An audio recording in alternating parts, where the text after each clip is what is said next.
could happen. All the great ones go down in flames. Hot in Cleveland is about these three women who are on their way to Paris. Their plane crash lands in Cleveland, and instead of getting back on the plane to go to Paris, they end up in a bar where all the men think they're hot. So they decide to stick around in Cleveland even longer. And they meet this woman at a house that they decide to rent, the caretaker, and her name is Elka, and that's Betty. And then it's about these four women living their life and having fun in Cleveland. I've worked with people I truly adore and have a great relationship, but that doesn't translate to chemistry sometimes. You can hate someone and have wonderful chemistry with them. You can love someone and not, you know. So it wasn't until we sat down and actually did the table read when our voices just all and our whatever it is, and there was chemistry, and it was just magic. Valerie Bertinelli and Wendy Malick and Jane Leaves, they just work so beautifully together, and they genuinely love each other, and they've kind of let me into the party. Chemistry from the Golden Girls, you know, Betty knows that, from Frasier, from Cheers. That's what makes a show. It's not the concept, it's the chemistry. So what are you, like 100? I don't like you. Aren't you that girl from that show? Yes, I am. Are you a fan? No.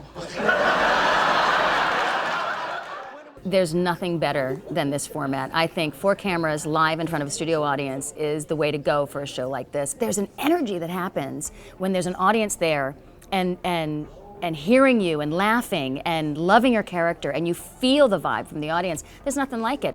This show needed this. I can't imagine it being a one-camera show. Don't you just hate any kid who flies first class? Tori, enough with the clacking.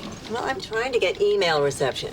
My agent said he might have an audition for me when I get back. It's just so hard to find great roles for women in their late 30s. Really? What's it like at your age? I think that women are going through a very interesting time. We're catching a wave that is like way overdue. There are just so many cool, amazing women who are having to redefine themselves in the middle of their lives.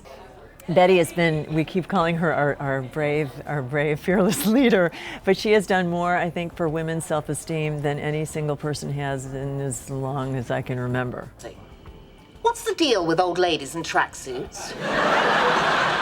Well, it's simple. In your 20s, you dress for men. In your 40s, you dress for success. In your 80s, you dress for the bathroom. I think we stand a pretty good chance, but you never know until the public gets a hold of it. The studio audience can love it, the crew and all of us can love it, but until the public gets hold of it, you don't know where you stand.